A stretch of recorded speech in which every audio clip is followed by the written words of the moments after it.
પૂજ્યપાદ વીરભદ્ર સુરેશ્વરજી મહારાજ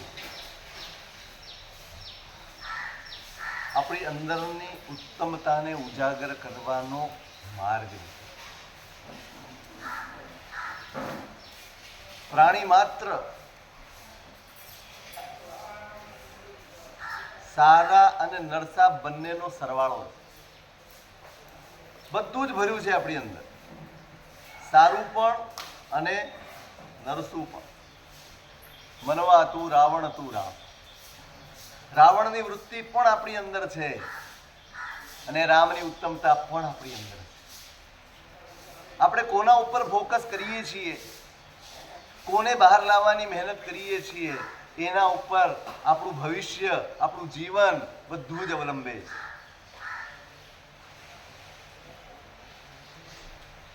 ઉત્તમતા ઉજાગર કરશો ને તો નબળાઈઓ આપોઆપ ખરી પડશે.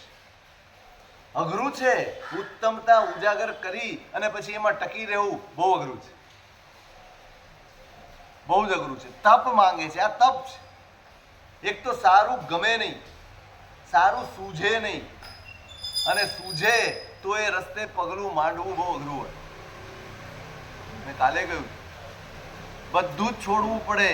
મને ગમે છે આ વૃત્તિમાંથી બહાર આવે ને એ જ માણસ પોતાનું સારું કરી શકે. ગમતું હોવું એક અને સારું હોવું બે, એ બંનેમાં બહુ ફરક છે. બધું જ ગમતું સારું નથી હોતું, બધું જ ગમતું સારું નથી હોતું, અને બધું જ સારું ગમતું નથી હોતું.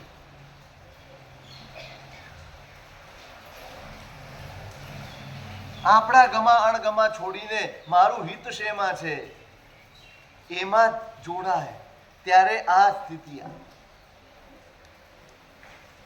માર્ગ બતાડે છે. શું કરી શકાય? ઉત્તમતાને ઉજાગર કરવા માટે શું કરી શકાય?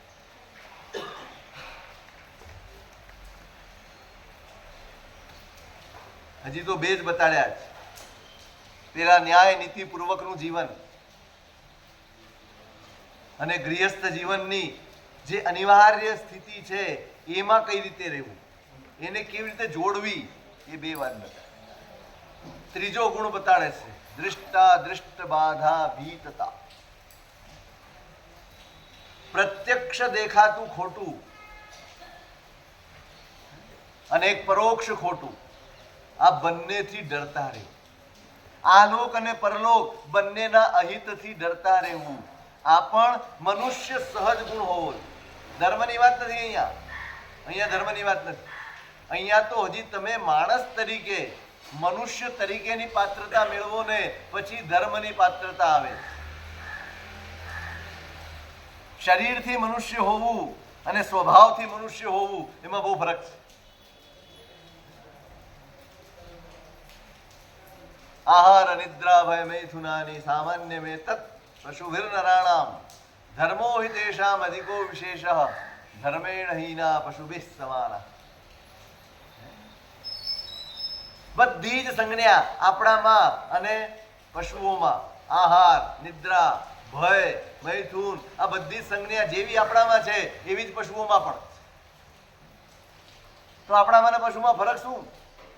નીતિકાર એ વિચારે છે કે જો સંજ્ઞાઓ બધી સરખી હોય તો શરીરનો તફાવત કઈ બહુ મોટો તફાવત નથી. ઠીક છે, એને 4 પગે ચાલવાનું છે ને આપણે 2 પગે ચાલીએ. એ બોલતા નથી ને બાંભરે છે ને આપણે બોલીએ. ફરક શું? ધર્મો હિ તેષામ અધિકો વિશેષ. બસ આપણામાં અને પશુમાં બંનેમાં જો કોઈ તફાવત હોય તો એ ધર્મનો છે. માણસ પાસે વિવેક છે, પશુ પાસે વિવેક નથી. એ ગમે ત્યાં માથું મારશે, એ જે મનમાં આવ્યું તે કરશે, એને જે સૂઝ્યું તે કરશે.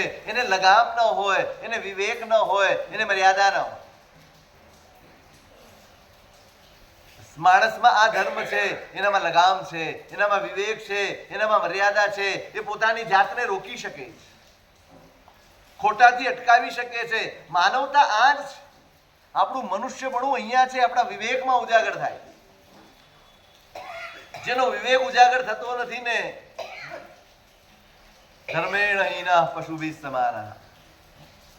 જો ધર્મ ઉજાગર નથી થયો, જો વિવેક ઉજાગર નથી થયો, જો પોતાના ઇમોશન્સ ઉપર જેને કંટ્રોલ નથી, પોતાના ભાવ જગત ઉપર જેને કંટ્રોલ નથી ને પશુ બી સમાના, એને પશુ જેવો કહ્યો. જ્યારે જે મન થયું તે કરી નાખ્યું, જ્યારે જે મનમાં આવ્યું તે કશું જ જોવાનું નહીં, કોણ કહે છે, કોણ શું કરશે, કશું જ નહીં. મને ગમ્યું, મને મન થયું એટલે કરી નાખો. આ પશુ વૃત્તિ છે. આપણી અંદરની ઉત્તમતા ઉજાગર કરવાની છે અને તપ છે. બહુ જ અઘરું છે. એકવાર આ તપ થઈ જાય ને પછી ધર્મ એકદમ સહેલો છે. ધર્મ અઘરો કેમ પડે છે? હું વારંવાર કહું છું, ભૂમિકા તૈયાર નથી ને એને ખેતી કરવામાં બહુ મહેનત પડે અને પરિણામ બહુ ઓછું મળે. પણ જેને પહેલા મહેનત કરી છે, ભૂમિ ખેડવાની, સુડવાની, બધું સાફ ઊભી કરવાની, એ મહેનત જેને પહેલા કરી છે ને એને ખેતી કરવાનું બહુ સહેલું છે. બીજ વાવ્યું, વરસાદ પડ્યો છે, બસ એને ટાઈમે ટાઈમે પાણી સિંચવાનું છે અને ધ્યાન રાખવાનું છે, બીજું કાંઈ કરવાનું. ધર્મ અઘરો એટલા માટે પડે છે, આપણી ભૂમિકા તૈયાર. આગળ આવી જાઓ, આગળ આવી જાઓ બેન, પહેલેથી જ આગળ બેસતા. વરસાદ છે, ભીનું છે, આવી જાઓ હજી આગળ.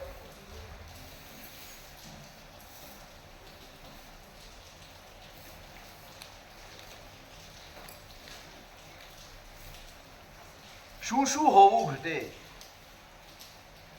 મનુષ્ય તરીકેની ઉત્તમતાઓ કઈ, એની આ વાતો છે. આ માર્ગાનુસારીના 35 ગુણો છે ને, આ છે. મનુષ્ય તરીકેની તમારામાં કેવી ઉત્તમતા હોવી જોઈએ,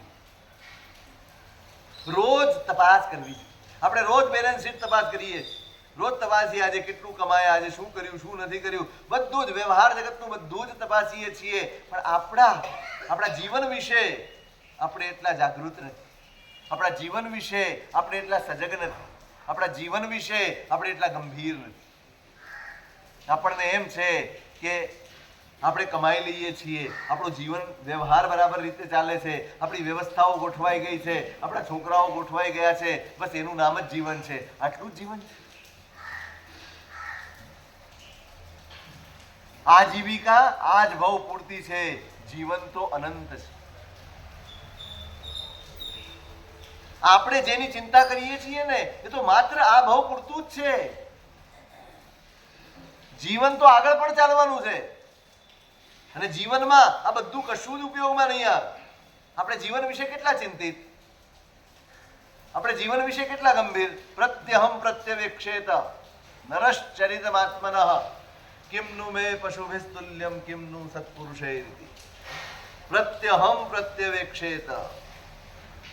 જેનામાં વિવેક જાગૃત થયો છે ને એ માણસ રોજ પોતાના જીવનનું નિરીક્ષણ કરે, રોજ પોતાના જીવન વિશે વિચાર કરે, રોજ પ્રત્યહમ પ્રત્યવેક્ષેત. રોજ એક પણ દિવસનો ખાડો પાડ્યા વગર રોજ જમો છો. કેમ? શરીરને ટકાવવા માટે આહાર જરૂરી છે. જેટલી પણ શરીરની જરૂરિયાત છે એને આપણે હંમેશા પૂરી કરતા હોઈએ છીએ. કદાચ જરૂરિયાત કરતા વધુ રીતે, સવાઈ રીતે પૂરી કરતા હોઈએ. પણ જેમ શરીરને ખોરાક છે ને એમ આત્માનો પણ ખોરાક છે. આપણું આત્મનિરીક્ષણ, ભાઈ હું ક્યાં છું? નરશ્ચરિતમાત્મનઃ. પોતાનું ચરિત્ર, પોતાની વર્તણૂક, પોતાના વ્યવહારો, પોતાના વિચારો, આ બધાનું નિરીક્ષણ નિરંતર માણસ કરે. કિમનું મે પશુભિસ્તુલ્યમ કિમનું સત્પુરુષૈરિતિ. મારામાં રહેલી નબળી અવસ્થાઓ કેટલી ઓછી થઈ અને ઉત્તમ પુરુષોના ગુણો મારા જીવનમાં કેટલા આવ્યા એની રોજ પરીક્ષા કરે, રોજ એનું નિરીક્ષણ કરે. પ્રત્યહમ પ્રત્યવેક્ષેત. રોજ જુએ. છે આપણી પાસે ટાઈમ? આપણે આખા દિવસમાં ગઈકાલ કરતા આપણામાં કેટલો તફાવત છે એટલી તસદી લઈએ છીએ ખરા? મારા સ્વભાવમાં, મારા વ્યવહારમાં, મારી વાતચીતમાં, મારા વિચારોમાં કેટલો ફેરફાર છે એના માટે કોઈ મહેનત કરીએ?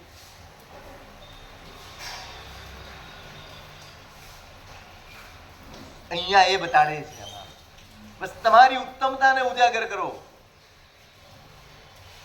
તમે મનુષ્ય તરીકેના ની ઉત્તમતા જે છે એને પ્રગટ કરો તમારા જીવન. આ ત્રીજો ગુણ બતાડ્યો, દૃષ્ટા દૃષ્ટ બાધા ભીતતા. પ્રત્યક્ષ દેખાતા દોષો અને જે કોઈને દેખાતા નથી એવા દોષો એ બધાથી ડરતા. પ્રત્યક્ષ દોષો કયા? અનીતિ, અન્યાય, જુગાર રમવો, પરસ્ત્રી ગમન કરવું, અનાચાર કરવો, ચોરી કરવી, આ બધા જ પ્રત્યક્ષ દોષો છે. જેનો દંડ સરકાર કરી શકે, જેનો દંડ થઈ શકે એવા દોષો. અને જે અદૃષ્ટ દોષ કયા? તમે દારૂ પીવો, બધું વેલિડ જ છે, બધું પરમિટ જ છે, ખાલી અમુક જ જગ્યાએ ના છે, બાકી બધું તો. અને ના પણ કેવી? ખાલી કાગળ ઉપરની ના, બાકી શું? મદ્ય માંસનું તમે સેવન કરો, કોઈનું નબળું ચિંતવો, ક્રોધ કરો, અહંકાર કરો, આ બધા જ અદૃષ્ટ દોષો છે. જે માત્ર તમે જાણી શકો, જેને માત્ર તમે સમજી શકો, જેની સજા કોઈ ન કરી શકે, એને અદૃષ્ટ કયા?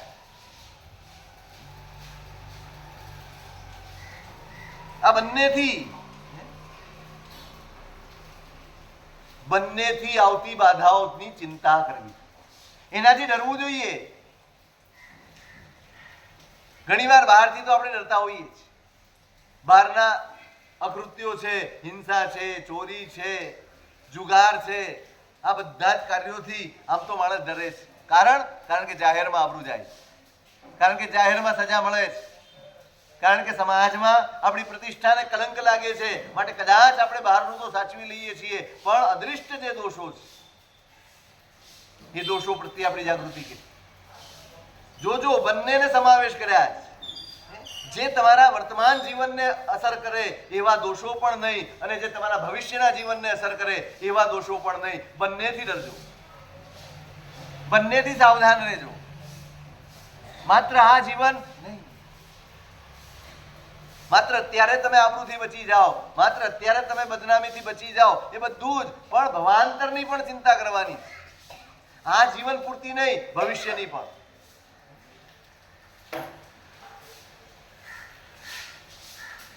સાચું કહીએ ને, આપણે આપણી ચિંતા કરીએ છીએ. બહુ પ્રામાણિકપણે આટલું પરિભ્રમણ એ માત્ર એટલા માટે છે કે આપણે આપણા જાતની કોઈ દિવસ ચિંતા કરીએ.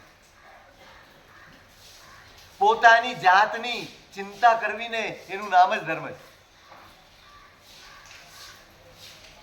માત્ર વર્તમાન પરિસ્થિતિઓની ચિંતા કરવી અને એના વિશે વિચારવું એ સંસાર છે, અને પોતાની જાતની ચિંતા કરવી એનું નામ ધર્મ છે. આપણે કોને સાચવ્યા? આપણે આપણી જાત સાચવી કે આપણો અહંકાર સચવાયો? આપણી જાત સાચવી કે આપણો ક્રોધ સચવાયો? આપણી જાત સચવાઈ કે આપણા રાગ દ્વેષ સચવાયા? કોણ સચવાય?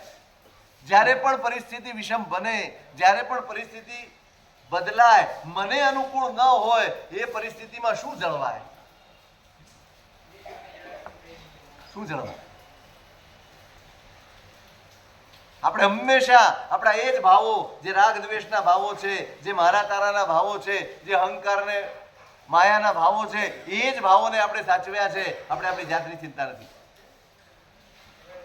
અને અહીંયા એ ચિંતાની વાત કરે છે. દૃષ્ટા દૃષ્ટ બાધા ભીતતા. મનુષ્ય તરીકે તમે જન્મ્યા તો મનુષ્ય તરીકેનો વિવેક નહીં, લોકો જુએ છે, જેના સાક્ષી લોકો છે ને એવા દોષ પણ ન જોઈએ, અને જેના સાક્ષી જ્ઞાનીઓ છે એવા પણ દોષ ન જોઈએ.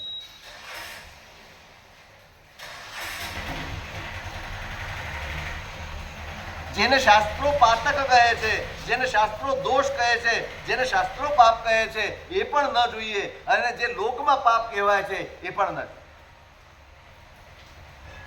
બંનેનો ભય પોતાના જીવનમાં હોય.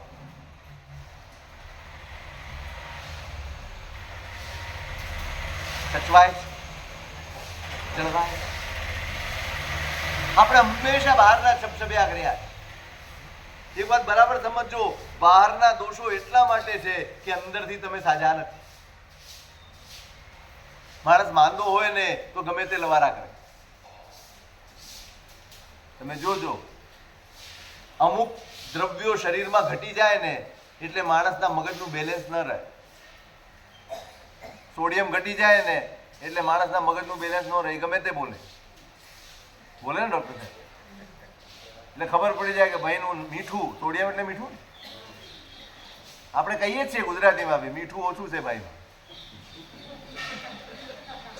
ગુજરાતીમાં બી કહેવત.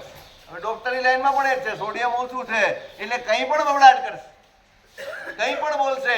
એને ન ખબર હોય કે હું બોલી રહ્યો છું, એ ખબર ન હોય. હું શું બોલી રહ્યો છું એ પણ ખબર ન હોય. અંદર સાચું નહીં હોય તો બહાર ક્યારેય સાચું નહીં થાય. એ બહાર પછી જબરદસ્તી આપણે બધું જ જબરદસ્તીથી કરવું પડે. બધું જ જબરદસ્તીથી કરવું પડે છે. બહાર આપણે ખોટું એટલા માટે નથી કરતા, એટલે નથી કરતા કે આપણો સ્વભાવ છે, એટલે નથી કરતા કે આપણને અંદરથી ઈચ્છા નથી થતી. પણ સામાજિક પરિસ્થિતિઓ, આપણા માનવોભા, આપણી ખાનદાની, એ બધું જ આપણને રોકે. સારી વસ્તુ છે, એનાથી રોકાય ઉત્તમ જ છે, પણ સ્વભાવ બનવો જોઈએ, એ સહજ બનવું જોઈએ. જે અધમ લોકો છે ને એ દંડના ભયથી ખોટું નથી કરતા. મધ્યમ લોકો છે એ પાપના ભયથી ખોટું નથી કરતા, પણ જે ઉત્તમ છે એ સ્વભાવથી ખોટું નથી કરતા. દંડ મળશે, કોઈક જોઈ જશે, કોઈક આમ થશે, તેમ થશે, અધમ લોકો. પાપ લાગશે, આ વૃત્તિ પણ મધ્યમ બનાવે, પણ સ્વભાવથી જ સહજપણે ખોટા તરફ મન જાય જ નહીં. ખોટું કરવા તરફ વૃત્તિ જાય જ નહીં. આ ઉત્તમતાની નિશાની.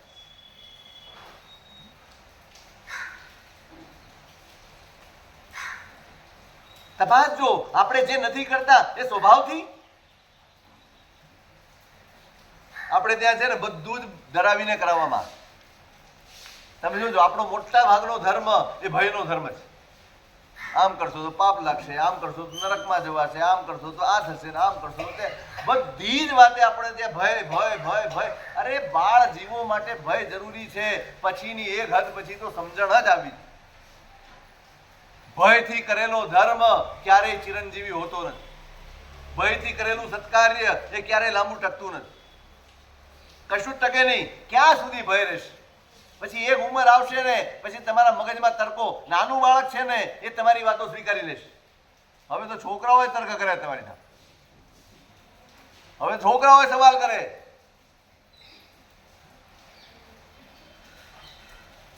આનું કેમ, તેનું કેમ. પેલા તો માની લેતા હતા આપણે, ભાઈ આમ કરશો ને તો આ બહુ પાપ લાગશે, નરકમાં જવું પડશે, ભય લાગતો. હવે કોઈ ભય લાગતો નથી. સામા સવાલ પૂછે.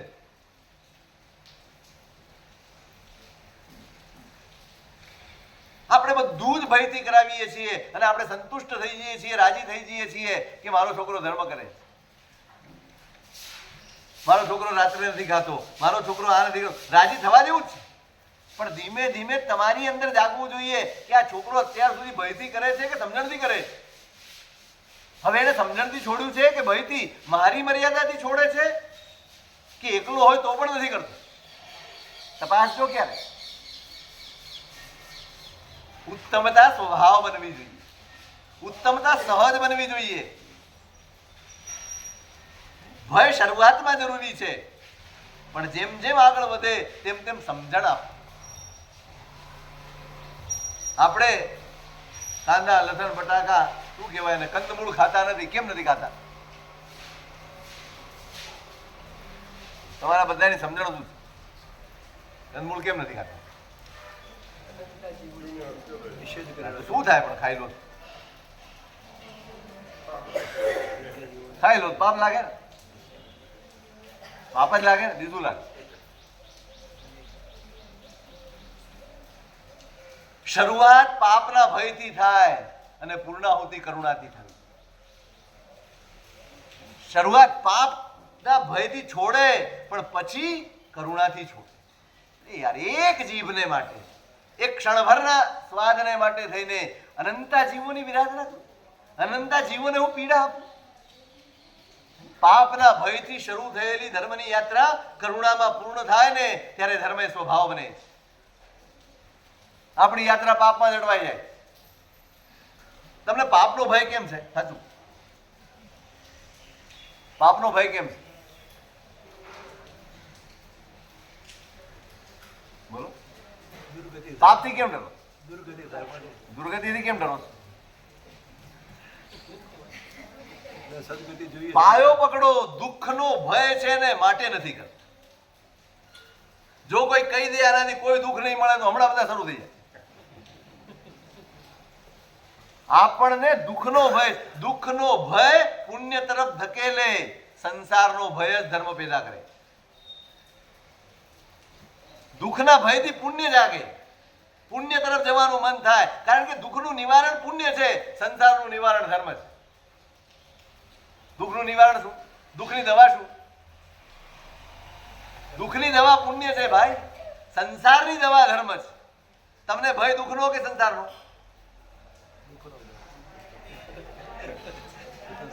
દુઃખનો જ. આપણે બધા જ, આપણો બધો ધર્મ દુઃખના ભય ઉપર ચાલે છે.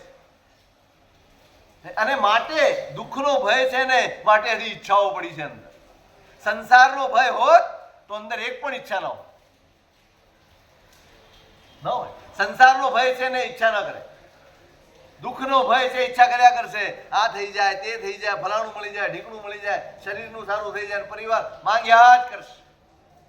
અને જ્યાં માંગણી, ધર્મમાં માંગણી આવી એ ધર્મ પુણ્ય બની જાય. માંગણી ધર્મને પણ પુણ્ય બનાવી દે.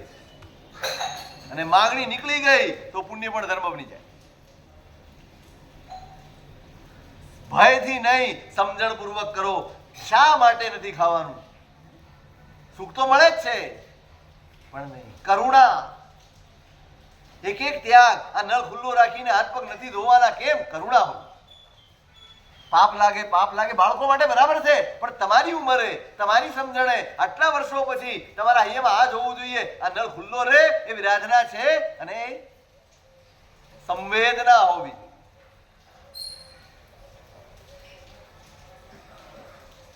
અહીંયા શરૂઆત છે ને માટે ભય બતાડ્યો છે. ભાઈ ડરજે. પ્રત્યક્ષ દેખાતા ખોટા કાર્યોથી પણ ડરજે અને તારા આત્માનું અહિત કરે એવા કાર્યોથી પણ ડરજે. એવા અનીતિ અનાચારથી પણ ડરજે. એવા તારી અંદર પડેલા દોષો ને દુર્ગુણોથી પણ ડરજે જે અંદર રહીને તારી જાતને ખલાસ કરે છે. બહારના સન્માન સચવાઈ જશે, બહારની ઇજ્જત કદાચ સચવાઈ જશે, પણ મારો ભવાંતર નહીં સચવાય ને તો આ ઇજ્જતો કોઈ કામ નથી આવવાની. આ સંપત્તિ કોઈ કામમાં નહીં આવે. આ તમારા માન મોભા મર્તબા કશું જ કામમાં નહીં આવે. ત્યાં તમારા પુણ્યથી હિસાબ નથી ચાલતો, તમારા કર્મનો હિસાબ થાય છે. શેનો હિસાબ છે? કર્મનો હિસાબ છે. તમે કોણ હતા? અહીંયા તમે નંબર 1 હતા એટલે એ પ્રમાણે ગતિ મળશે. છાપામાં રોજ તમારું નામ આવતું હતું એટલે ભાઈ બોલો તમારે ક્યાં બેસવું છે? કર્મ સત્તા તો ફક્ત ને ફક્ત તમે શું કર્યું છે અને કેવા ભાવથી કર્યું છે એટલું જ જુએ છે. તમે કોણ હતા, તમે શું હતા, એ તમે હતા. એટલે ડરજો.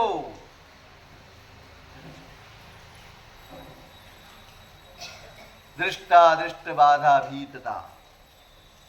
અને ચોથો ગુણ છે શિષ્ટાચાર પ્રશંસન. ક્યાંય પણ કોઈ પણ શિષ્ટજન દેખાય, સજ્જન દેખાય, એના જીવનમાં દેખાતો કોઈ પણ નાનો ગુણ, કોઈ પણ ઉત્તમ બાબત આપણે ફોકસ વ્યક્તિ ઉપર કરીએ છીએ ને માટે આપણે દોષોમાં અટવાઈ જઈએ છીએ. આપણે ફોકસ વ્યક્તિ ઉપર કરીએ છીએ માટે નિંદામાં સરી પડીએ છીએ. આપણે કોઈ વ્યક્તિના જવાબદાર નથી. આપણે તો માત્ર અહીંયા છીએ ને એટલા માટે કે જેટલી ઉત્તમતા દેખાય એને જોઈને રાજી થવા માટે છે. અધમતાથી તો ભરેલો છે સંસાર.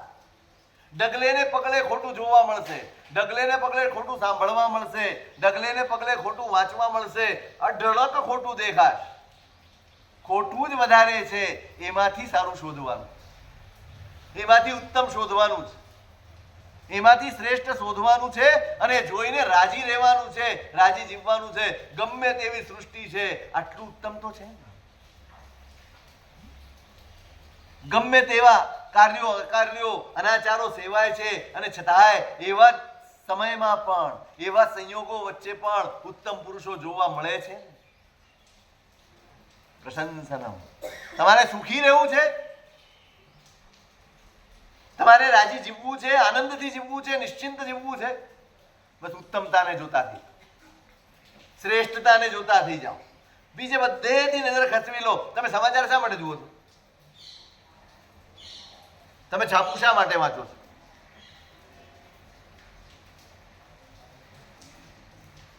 શેના માટે વાંચો? એટલે શું ચાલે, એટલે શું ચાલે તો તમને રાજી થાવ? કયા સમાચાર શોધો તમે? કયા સમાચાર?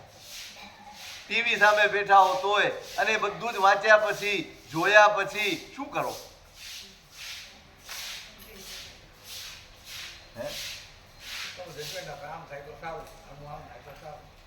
એ પ્રમાણે થતું હશે? એ પ્રમાણે થાય? હે? કશું ના થાય? આપણું ફદ્યું ના આવે. આપણું ફદ્યું ના આવે. એ જે ચર્ચા કરનારા હોય ને એનું ઘરમાં નથી ચાલતું હોતું ઘણી વાર. એ પાછા યુક્રેનને સલાહ આપવા જાય, પુતિનને સલાહ આપવા જાય કે એને આમ ન કરવું જોઈએ. ભાઈ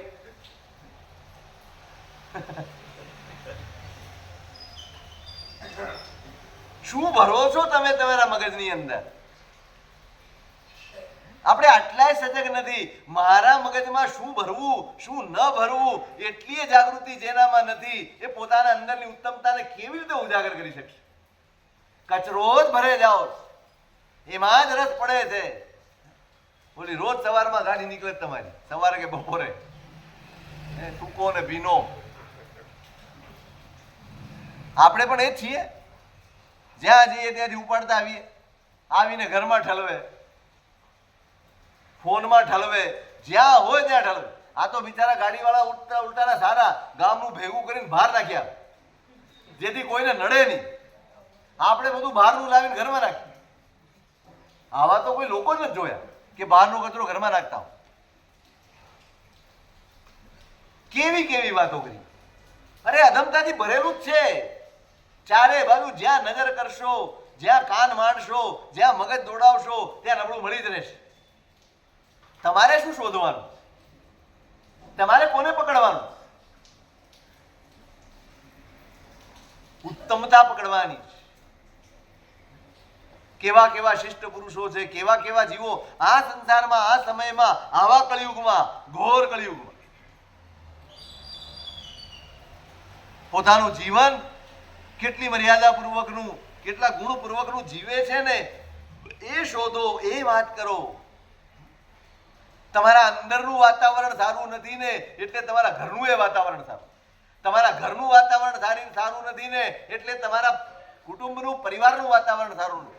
અને એ સારું નથી માટે સમાજનું એ વાતાવરણ સારું. અને સમાજનું નથી તો પછી એ આગળ વધ્યા જ કરે. આખા દેશમાં બધી ફેલાય, બધાનું આકર્ષણ નબળા તરફ. શિષ્ટાચાર પ્રશંસનમ. ઉત્તમ પુરુષો, સારા માણસો, એની એ કમી નથી. છે, શોધવા નીકળો તો મળે, પણ શોધ હોવી જોઈએ, તરસ હોવી જોઈએ, તલાશ હોવી જોઈએ. માણસ રોજ એક ઉત્તમ શોધતો હોય, કંઈક સારું મળે વિચારવા માટે.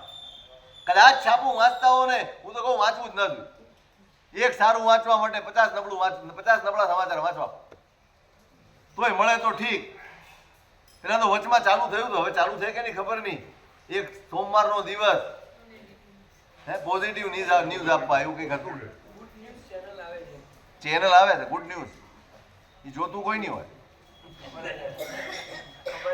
કારણ કે એમાં ટીઆરપી ન વધે ને, એમાં શું આવે? એમાં ઉત્તેજના ન આવે, એમાં કઈ વાત કરવાનો મસાલો ન આવે, એમાં તમારો ટાઈમ પાસ ન થાય. લોકોને બોલ ટાઈમ પાસ શેનાથી થાય? નબળી વાતોથી ટાઈમ જલ્દી પાસ. કારણ કે સારી વાત કેટલું ચાલે?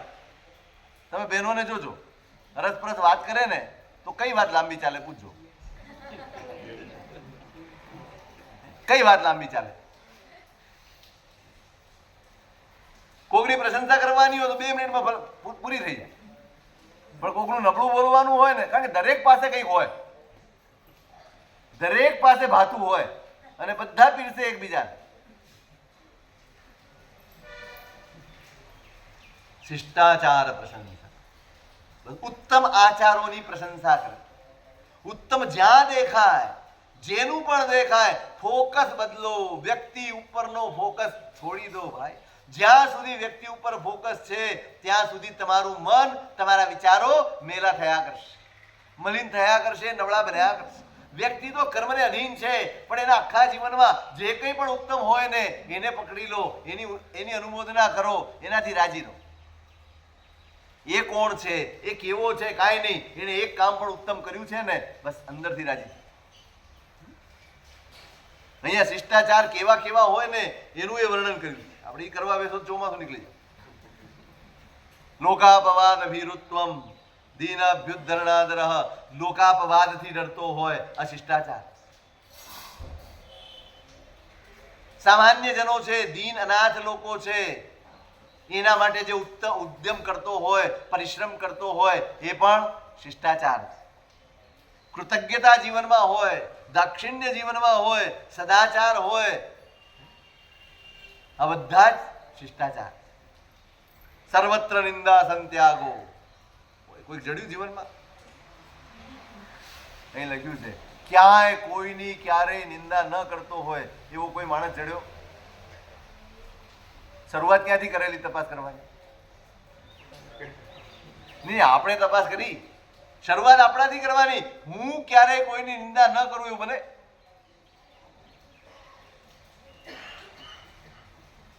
ખરેખર છે ને ચોમાસામાં આવા તપ રાખવા જોઈએ. આ ચોમાસું આખું, હવે તો તમારે પર્યુષણ સુધી આપણે જરા ઓછું રહે, સંવત્સરી ન પતે ત્યાં સુધી ક્યારેય કોઈની નિંદા કરવી નહીં. ચલો આજે આટલો નિયમ આપો બધાને. બોલો કોણ તૈયાર થાય? આમાં ખાવાની છૂટ છે, પીવાની છૂટ છે, બધી છૂટ છે. આમાં પ્રતિક્રમણે ફરજિયાત નહીં. ભાઈ જાઓ, ચલો, કશું ફરજિયાત નહીં, કોઈ દેવવંદન નહીં, કશું નહીં, કોઈ ખમાસણા નહીં, સાથિયા નહીં, માળા નહીં, કાંઈ નહીં.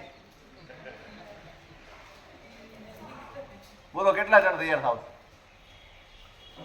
પર્યુષણ સુધી કોઈની નિંદા ન કરવી. ગમે તેવા સંયોગો આવી જાય, ગમે તેવું મારી સાથે ખરાબ થઈ જાય, નિંદા નહીં કરવી. માંસ ખમણ બહુ સહેલું છે બાપુ, કારણ કે સોનાની ચેન દેખાય, ઘણી વાર ઘણું દેખાય, નહીં કરી શકો. બસ કેટલા જણ છો? જરા હાથ તો જોડો, મને ખબર પડે. બધાય ગભરાય છે, ખબર નહીં કેમ. હા, હું એ જ હિસાબ માંગુ છું તમારા. આટલા વર્ષના ધર્મનો હિસાબ અહીંયા છે તમારો. આટલું સત્વ ના આવે? એક પર્યુષણ જેટલા દિવસોમાં 50, એમાંથી આટલા તો ગયા. એક 40 દિવસ કોઈની નિંદા વગર ના રહી શકાય? આપણે આટલા બધા નબળા છે. આ ભગવાન પાસે જઈ જઈને કરો છો શું? આ કટાસના ને ચરવડા ઘસી ઘસીને બદલીને કરો છો શું? આ તપશ્ચર્યાઓ કરો છો શું? કરો છો શું કરો? આટલું સત્વ ફોરવી ના શકો તમે. ગજબ. મને એમ કે બધા ઉભા થઈ જશે. સર્વત્ર નિંદા સંત્યાગ, અદ્ભુત શિષ્ટાચાર. વર્ણવાદશ્ચ સાધુસુ, ઉત્તમના વર્ણવાદ કરવા, નિંદાનો ત્યાગ કરવો અને સારાના ગુણગાન કરવા. સારું પકડાયું નથી ને, અને સારું પકડાતું નથી એટલે આવું થાય. આપત્યધન્યવત્યંતમ, આફત આવી હોય તો પણ દીનતા ન હોય, એ પણ શિષ્ટાચાર. તદ્વત સંપત્તિ નમ્રતા, આફત આવે તો દીનતા ન હોય, એમ બધું જ સારું થતું હોય તો અહંકાર ન હોય, નમ્રતા હોય. પ્રસ્તાવે મિત ભાષિત્વમ, આમ તો બોલે જ નહીં પણ અવસર આવે ને તો ઓછા શબ્દોમાં બતા. આપણે જિનાલયમાં ચૂપ નથી રહેતા. અહીંયા એટલી જોર જોરથી બોલે કે કોઈક બાપડો ચેતીવંદન ભૂલી જાય.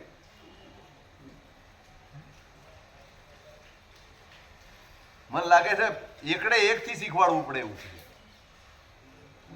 આટલા વર્ષો પછી ફરી પ્લે ગ્રુપમાં નાખવા પડે એવા છે. કે આમ તો પ્લે ગ્રુપમાં જ છો.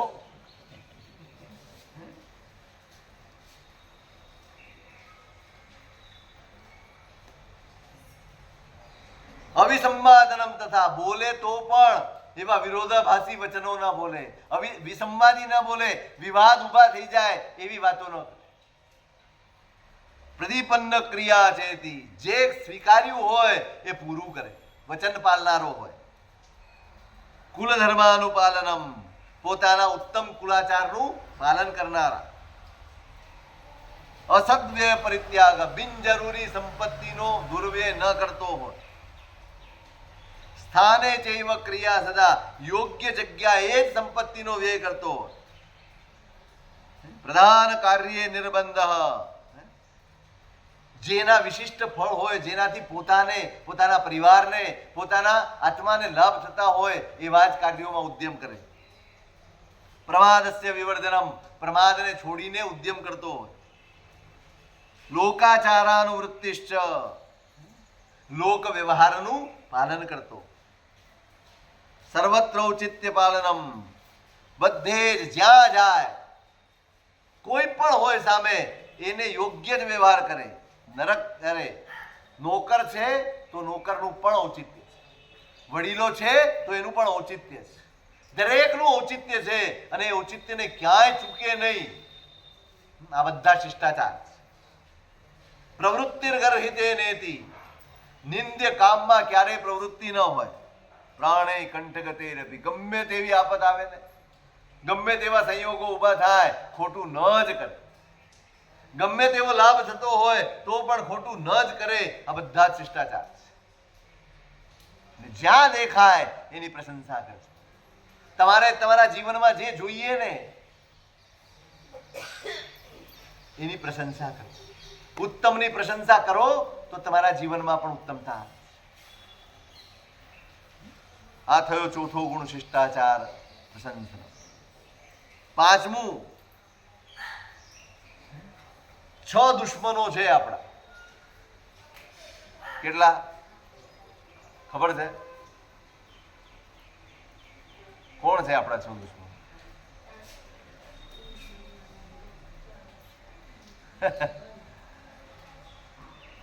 થોડાક સંપર્કમાં રહો ને. આ ચોપડીઓના, અમારા નહીં. આ મહાપુરુષોના શબ્દોના થોડા સંપર્કમાં રહેશો ને તો ખબર પડશે ખરેખર મારું બગાડનાર કોણ છે, ખરેખર કોણે મારું હિત કર્યું છે.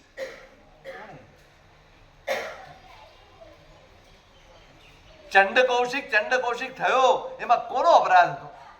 પેલા સાધુ ઘણો તપીયો હતો, ધરતો મન વૈરાગ, શિષ્યના ક્રોધ થકી થયો ચંડ કૌશિક. આમાં વાંક કોનો હતો? શિષ્યનો ક્રોધનો. ખરેખર તમને ગુસ્સો આવે ત્યારે કોનો વાંક લાગે?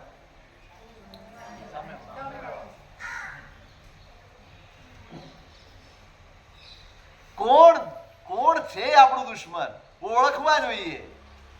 ખરેખર મારું બગાડનાર કોઈ નથી. સંસારમાં કોઈની તાકાત નથી મારું બગાડીશું, કોઈની પણ. જ્યાં સુધી મારું સત્વ નબળું છે, જ્યાં મારી અંદર જ તેજ નથી, ત્યારે જ મારી ઇમ્યુનિટી નબળી હોય ને તો પાણીથી તાવ આવે. હું દૂધે ન પચાવી શકું. અને ઇમ્યુનિટી મજબૂત હોય, રોગ પ્રતિકારક શક્તિ મજબૂત હોય ને ગમે તેવા વાતાવરણમાં, અહીં તો જરાક પવન લાગે તો છીકો ચાલુ થઈ. નબળા આપણે છીએ માટે આ બધા દોષો, માટે આ બધા જ હાવી થઈ જાય છે આપણા દુશ્મન. ઠેઠ ચંડ કૌશિક સુધીની યાત્રા કોના લીધે થઈ? ઠેઠ સુધી પહોંચીને જે રખડી પડ્યા છે ને એનું કારણ એના અંદરના દોષો, દુશ્મનો છે. આને ઓળખજો. પરિસ્થિતિઓ તો નિમિત્ત માત્ર છે. ખરેખર તો મારી અંદર પડેલું છે. માટે રજનીશજીએ બહુ સરસ દાખલો લખ્યો છે. તમે કોઈ પાર્ટીમાં ગયા છો, કોઈ સભામાં ગયો છો, કશે ગયા છો, તમે ચાનો કપ લઈને ઉભા રહ્યા, ભીડ છે, અને એમાં અચાનક પાછળથી ધક્કો આવ્યો અને ચા ઢોળાઈ ગઈ. ચા કેમ ઢોળાઈ ગઈ? રજનીજીએ ત્યાં સવાલ કર્યો છે, ચા કેમ ઢોળાઈ ગઈ? ધક્કો લાગ્યો એટલે ચા ઢોળાઈ. એટલે એમણે કહ્યું કે વ્યવહારની દ્રષ્ટિએ તમારો જવાબ ભલે સાચો હોય, પણ તાત્વિક દ્રષ્ટિએ વિચારશો ને તો આ જવાબ ખોટો જ.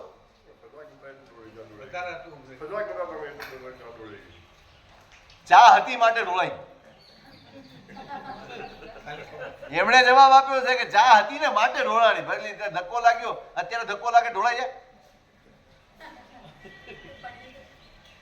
ચા હતી માટે ઢોળાઈ ગઈ. એટલે કહે છે કે મને આણે આમ કહ્યું માટે ગુસ્સો આવ્યો નહીં, તમારી અંદર ગુસ્સો પડેલો હતો માટે ગુસ્સો આવ્યો. વાત ત્યાં જ. દોષ મારી અંદર પડેલો છે. મારી અંદર કૂવામાં પાણી છે તો ઢોલ નાખો તો નીકળે, પાણી ન હોય તો? એટલે હવે નક્કી કરો, કૂવામાં પાણી કેવી રીતે નીકળે? ઢોલ નાખો તો નીકળે કે હોય તો નીકળે? તો ક્રોધ કેમ આવે? અહંકાર કેમ આવે? રાગ દ્વેષ કેમ આવે? માયા પ્રપંચ કેમ આવે? આ બધા દોષો આવે કેમ? આપણે હંમેશા બીજા ઉપર દોષારોપણ કરતા હોય, આના લીધે, આના લીધે, આના લીધે. અરે કોઈના લીધે નથી, તારી અંદર પડ્યું છે માટે પ્રગટ થયું. નિમિત્ત પણ કેવી રીતે અસર કરે? અહીંયા આગ લાગે ક્યાં તો કેટલે સુધી પહોંચે? નિમિત્ત ગમે તે હોય, પણ તમારું ઉપાદાન જ ન હોય તો શું કામ આવે? તમારું ઉપાદાન સજ્જ છે, તમે જ પાણી છો, પછી આગ ક્યાંથી લાગવાની? આગમાં બધું જ બાળવાની તાકાત છે, પણ કંઈક તો જોઈએ. તમારી અંદર છે જ નહીં. તમે ક્રોધને નિર્મૂલ જ કરી નાખ્યો છે, અથવા તમારો કાબુ છે એના ઉપર. દોષો ઉપર અધિકાર હોવો ને એ ઉત્તમતાની નિશાની છે. દોષ ન હોવા એ તો મહાનતા છે. પણ ઉત્તમતા શું છે? દોષ તો હોય, પણ એ દોષ ઉપર મારો કંટ્રોલ હોય, મારો કાબુ હોય. ગમે ત્યારે ક્રોધ ન આવી જાય, ગમે ત્યારે અપશબ્દ મોઢામાંથી ન નીકળી જાય, કશું જ ના થાય. મારો અધિકાર છે એના ઉપર.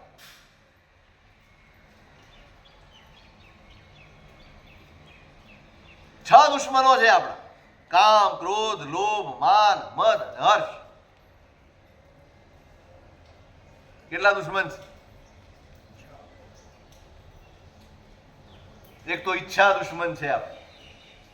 મેં કહ્યું હતું એક દિવસ, તમને સવારથી સાંજ સુધી દોડાવે છે, જમવા નથી દેતા, શાંતિથી સુખેથી બે રોટલી તમે નથી ખાઈ શકતા, નથી સુખે ઊંઘી શકતા, નથી સુખે પરિવાર સાથે બેસીને વાતો કરી શકતા. કોના કારણે? કોના કારણે? બાપુ શું કરશો? રોગ પકડાઈ જાય ભાઈ શું થાય?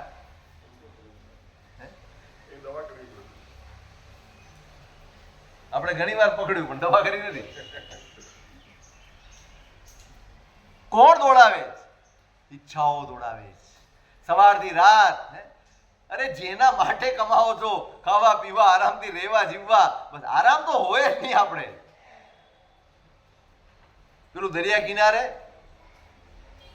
એક ભાઈ ઝાડને અડેલીને બેઠો, નિરાત 9-10 વાગ્યાનો સુમાર, માછીમારીનો ધંધો છે. શેઠ નીકળ્યા ત્યાં નિરાતે. કોઈને નિરાતે બેઠેલા તમે જુઓ ને તો તમને ચેન ન પડે. આ માણસની પ્રકૃતિ છે.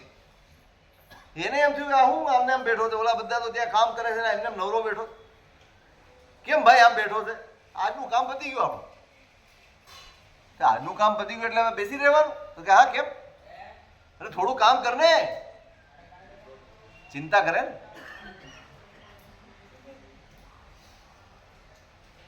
કેમ કરવાનું? એટલે આ ભલા માણસ, આવતીકાલે પણ તારે જરૂર તો પડવાની ને, આખી જિંદગી જરૂર પડવાની. તું કામ કરીશ, તારું કામ વધશે, પછી કામ વધે ને શું થાય? દુકાનમાંથી શોરૂમ થાય. ધીમે ધીમે ધીમે ધીમે તારા કામનો ફેલાવો થશે, તારું પોતાનું વાહન થશે. તું અહીંથી બીજા ગામોમાં પણ, બીજા પ્રદેશમાં પણ તું વેપાર કરી શકીશ, મોટો વ્યાપારી થઈ જઈશ, ઘણી સંપત્તિ મળશે, બધું જ થઈ જશે. પછી બસ પછી શાંતિ. અત્યારે જ કરું, આટલું કર્યા પછી જે કરવાનું તે હું અત્યારે કરું છું.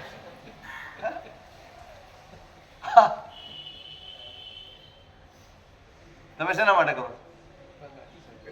શું સાચી વાત? સાચી કે આટલું કરું પછી આ જ કરવાનું હોય તો અત્યારે કરું છું ભાઈ, મારે કઈ કરવું.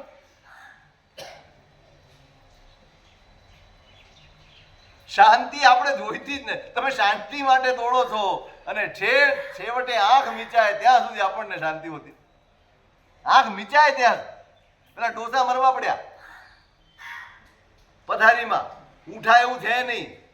આખી જિંદગી વ્યાપાર કર્યો છે, 1 મિનિટ જપીને બેઠા નથી. 4 છોકરાઓ છે, 4 છોકરાઓ ધંધે લાગેલા છે ને તોય એને સંતોષ નથી. રોજ જવાનું. હવે માંદા પડ્યા જવાય. માંદા પડે તો સ્વાભાવિક છે ને, પરિવાર વાળાને ચિંતા હોય. ડોસા જરાક સભાન થયા એટલે બૂમ પાડી, પેલો ક્યાં છે? ગાર્યો બાપ. 4 ને બૂમ પાડી, અહીંયા અહીંયા અહીંયા છીએ તો દુકાને કોણ છે?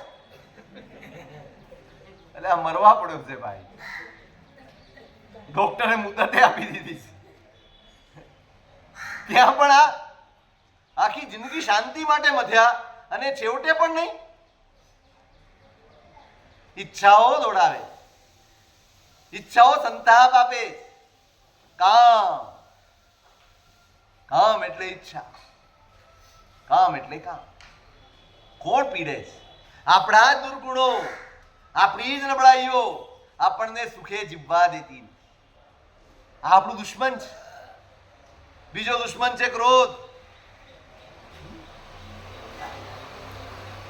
પોતાને ને પારકાને બંનેને ઉપાધિ કરાવે એનું નામ ક્રોધ. અહીંયા એ વ્યાખ્યા. પોતાને ને બીજાને બંનેને બાળે આશ્રમ આપનો, ભજના અન્યને દાહે, જલનો જોગ જો નવી મળે તો પાસેનું પ્રજાળ. પહેલા પોતે બળવાનું. ક્રોધ જાગે એટલે પેલી બળતરા ક્યાં થાય? અને જો ઠર્યું નહીં તો બીજાને પણ ભાવે.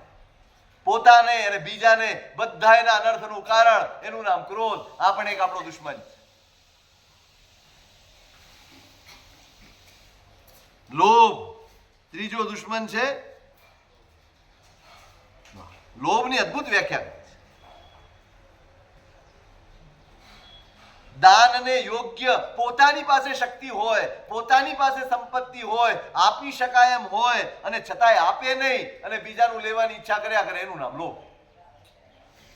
ખાલી મેળવવાની ઈચ્છા નહીં, તમે નથી આપતા ને એ પણ લોભ છે.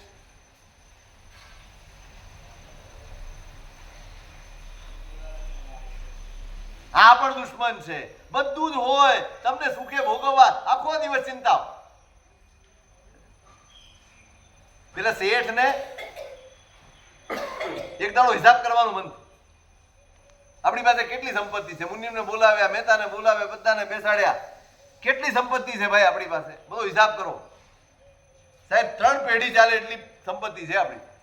3 પેઢી આરામથી ખાય, કોઈ વેપાર ધંધો ન કરે ને તોય ન ખૂટે એટલી સંપત્તિ છે. ચોથી પેઢીનું શું? શેઠને એમ થયું કે ચોથી પેઢીનું શું? હવે એનો જવાબ મુનિમ કેવી રીતે આપે? એ તો બિચારા જતા રહ્યા. પેલો રોજે રોજ આ જ વિચાર કર્યા કરે, આ જ વિચાર કર્યા કરે, આ જ વિચાર કર્યા. આખો દિવસ આ જ વિચારમાં જીવે. મારે પછી શું? 3 પેઢી પછી ચોથી પેઢી તો દુઃખી થઈ જાય, એને કઈ મળે નહીં. એની ચિંતામાં ને ચિંતામાં આપણે ત્યાં જેટલા રોગ આવ્યા છે હે ડોક્ટર સાહેબ, તમારે ત્યાં દર્દીઓ ઘણા આવતા હશે. સાચું કહો, ખરેખર માંદા કેટલા આવે? કુદરતી માંદા હોય એવા કેટલા? અને પોતાના લીધે માંદા પડ્યા હોય એવા કેટલા?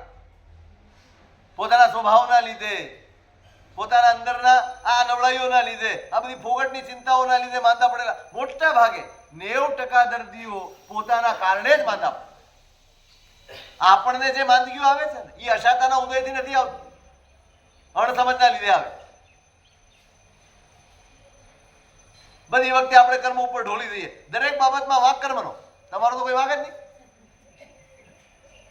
હવે માપ વગરનું ખાધું હોય ને ઝાડા ઉલટી થાય કે કર્મ નું થાય, એટલે કયા કર્મ નું થાય? આમાં કયું કર્મ આવ્યું? તે મૂર્ખતા કરી, તે વિવેક ના રાખ્યો, હે, અને એમાં વાંક કર્મનો. આ સૌથી સહેલો રસ્તો છે, બીજા ઉપર ઢોળી દેવાનો, એટલે આપણે છૂટી જઈએ. ડાક્ટર એમ ન પૂછે કયા કર્મનો ઉદય છે, તે શું ખાધું તું એમ પૂછે, અને કેટલું ખાધું તું એ પૂછે. ડાક્ટર કોઈ દિવસ કર્મ ન પૂછે કયા કર્મનો ઉદય છે. મૂળ કારણ ડોક્ટર પકડે, ભાઈ ખાધું છે, ભાન રાખ્યું નથી, પડ્યા માંદા તમે, ચિંતા કર્યા કરે.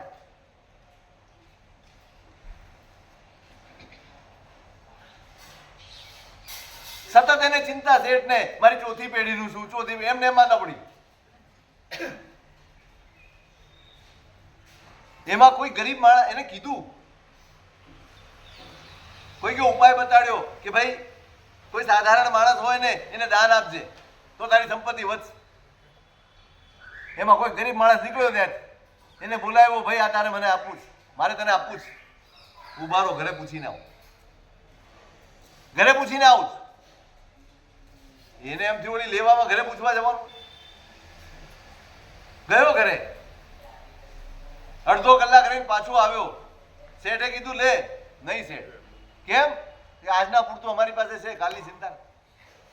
તારી ભલી થાય, અહીંયા 3 પેઢી પછીની હું ચિંતા કરું છું, અને આને આવતી કાલની ચિંતા નથી. આ લોભ છે, આ દુશ્મન છે લોભ આપણો.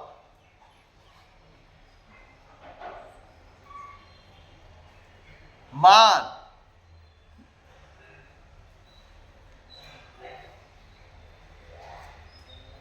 માન કોને કહેવાય? તમારો દુરાગ્રહ તમે છોડો નહીં, અને સત્માર્ગે ચાલનારા ઉત્તમ પુરુષોની વાત માનો નહીં, એનું નામ અહંકાર છે. માણસ દુરાગ્રહ ન છોડે, પોતે જે પકડ્યું ને એને પકડી જ રાખે. ઉત્તમ માણસો હોય, સજ્જન માણસો હોય, સન્માર્ગે ચાલનારા માણસો હોય, એવા માણસો પણ સમજાવે તો પણ પોતાની વાતને મૂકે નહીં, એનું નામ અહંકાર છે. દુરવિનિવેશ મોક્ષો યુક્તોક્તા ગ્રહણમ માન. આ અહંકાર એ પણ આપણો દુશ્મન છે. પોતાનું હિત ચૂકી જાય અહંકારમાં, પોતાનું ભલું સૂઝે નહીં. આ દોષો, આ દુશ્મન એટલા માટે છે કે જ્યારે આ બધા હાવી થાય છે ને ત્યારે મને મારું હિત સૂઝતું નથી. મારી આંખ સામે હોય છતાં હું કરવા તૈયાર થતો નથી. જીદમાં જીદ આવે. આ બધા જ દોષો એક વસ્તુ લાવે, જીદ. પછી ગમે તે થાય, તમારે ગમે તે કિંમતે તમારું કરાવવું. એટલે આ અહંકાર. મદ શું છે? કુળનો મદ હોય, બળનું મદ હોય, ઐશ્વર્યનું મદ હોય, રૂપનું મદ હોય, વિદ્યાનું મદ હોય, અનેક પ્રકારના મદો છે. 8 પ્રકારના મદો છે. એ પણ એક અહંકારનો પ્રકાર છે. પણ કશુંક છે તમારી પાસે. આ અહંકાર કેવો? તમારી પાસે કઈ છે એવું નથી, પણ તમારી પાસે જીદ છે, તમે કોઈનું માનતા નથી, એ એક અહંકાર છે. અને તમારી પાસે રૂપ છે, સંપત્તિ છે, બળ છે, ઐશ્વર્ય છે, સમાજમાં માન સન્માન છે, તમારી પાસે જ્ઞાન છે, વિદ્યા છે, આ બધા જ પદાર્થોનું મદ હોય.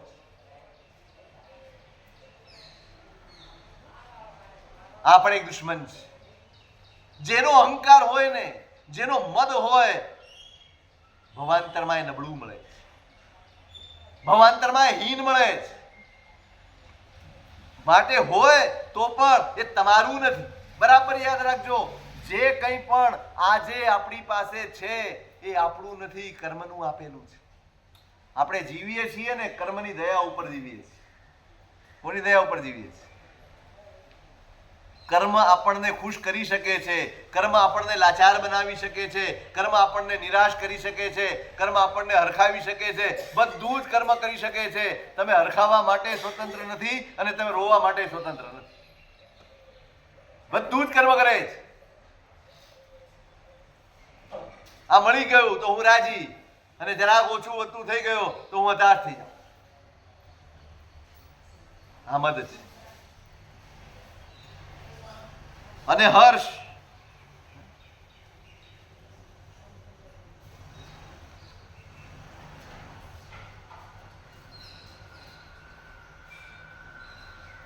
કારણ વિના બીજાને દુખી કરીને જે મનને રાજીપો મળે એનું નામ હર્ષ. ખોટા કામ કરીને જે રાજીપો આવે એનું નામ હર્ષ. મેં ખોટું કર્યું અને કોઈએ જાણ્યું નહીં અને હું રાજી થઈ ગયો એનું નામ હર્ષ. આ નીચ કુળનો હર્ષ છે, ઉત્તમ કુળનો. આમાં પણ ખાનદાની હોય, આની પણ ખાનદાની હોય, ગુણની પણ ખાનદાની હોય. તમારો આનંદ કયા ગુણનો છે? સાત્વિક છે, રાજસિક છે, તામસિક છે, કયો આનંદ છે? એના પણ કુળ હોય, એની પણ ખાનદાની હોય. આપણો હરખ શેનો? આ હર્ષ બતાડ્યો છે. આ 6 એ આપણા દુશ્મનો છે અને આ દુશ્મનો નો ત્યાગ કરવા પૂર્વક ઇન્દ્રિયોનો જય કરવો, આ 5મો ગુણ છે. અને એનું વિશેષ શું સ્વરૂપ છે? અગ્રેથી